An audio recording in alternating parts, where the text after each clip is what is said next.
Tonight, how one man took on the energy company npower and won.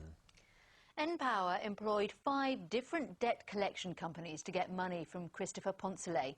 They said he owed it, but he thought otherwise. And this week, a court in Northampton agreed. The judge upheld his complaint that npower harassed him and ordered the company to pay £3,000 compensation. Christopher Poncelet works with an American software company, and because of the US time difference, he often works through the night. So 3 years ago, he signed up to npower's low-rate overnight electricity tariff. But when his bills arrived, npower had switched him to a daytime tariff. I had paid all my bills, all the correct bills, immediately. I always do. And now I'm having to get into this silly argument where they were transposing the meter readings, even of their own meter reader. And I knew that they were wrong. I was paying them what they should have billed me, and I was having to do the calculations for them. Christopher became so frustrated by npower's customer service, he even began recording his calls to them. Now let me give you my account number. Could I take your name, please? Christopher Poncelet. Thank you for that. Hello? The dispute dragged on for 3 long years and even involved visits from debt collectors. It is an extraordinary case. He received 15 inaccurate bills, 11 demands for payment, including applications to the magistrate courts for warrants to enter his home forcibly, and in addition to that, an array of debt collectors turning up at his home, ringing him, writing to him, chasing money he never owed.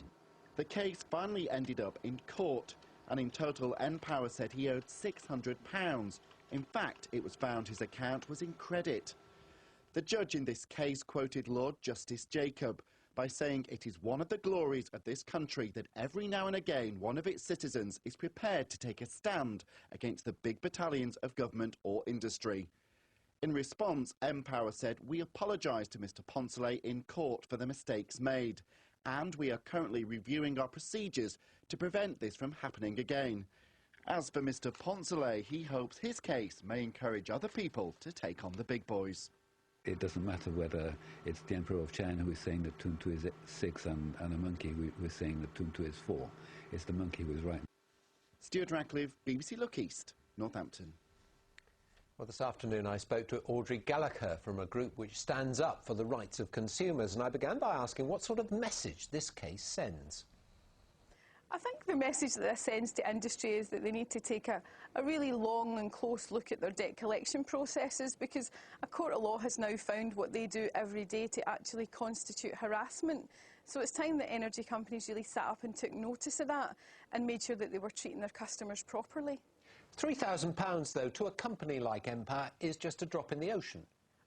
A relatively insignificant sum has been paid out. I think the big issue here for npower and the rest of the energy industry is just what they do around their whole debt collection processes, because this type of thing is going on a daily basis, and I think it's time for a root and branch review of that to make sure that customers don't experience what Mr Poncelet went through. If somebody is getting a lot of hassle from a company and they believe that the bill that they're hassling over is incorrect, what should they do? Well, I think the first thing, clearly you've got to speak to the company. If that doesn't work, there are complaint handling procedures in place. There should be an escalation route to make sure that you're getting to speak to somebody more senior. And ultimately, there's a statutory ombudsman scheme, the Energy Ombudsman, and we would encourage consumers to exhaust that process before having to take it to court. Clearly that's not an ideal situation for people, and while we're pleased that clearly there's been a good outcome for consumers here and something that's probably going to send a really strong message out to the energy industry, nobody should really have to go through that for what is an essential service, their energy supply. So you go through all of that, and presumably lots of people do that, but you still get the phone calls, you still get the hassle, don't you? And I think this is the main problem that we've seen in this case.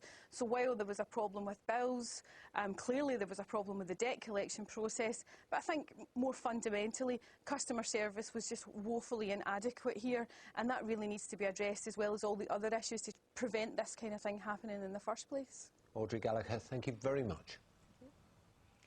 The Tour of Britain cycle race has arrived in the region. Today's stage was through Norfolk, starting in Kings Lynn, ending up in Great Yarmouth.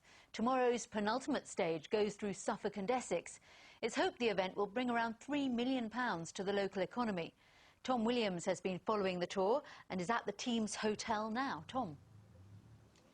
Yes, another long and gruelling day, but hey, at least the riders don't have to battle through traffic. The mechanics here just making a final few tweaks to the bike to make sure they're in decent shape for tomorrow. The riders are staying in Dunstan Hall here, relaxing after another tough day on the roads. Just a couple of days to go. Today's 6th stage got underway in King's Lynn, so it was another bright and early start.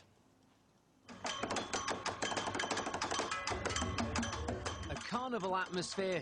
The band kept things lively, playing, yep, you got it, old bits of bike. It wasn't all about the professionals. School children proudly paraded their customised wheels. Members of the March Veteran and Vintage Cycle Club also caught the eye. This is an IDE special. What's so special about it? Well, it's the only one in the world, and it's basically worth £25,000. £25,000, a bone shaker. Why is it called that? Because the solid wooden wheels and very little suspension, it does shake it to pieces. And this is the oldest bike here, and the final one, the penny farthing. Right, this one then is a penny farthing, or sometimes called an ordinary or a high wheeler. This one is 1880.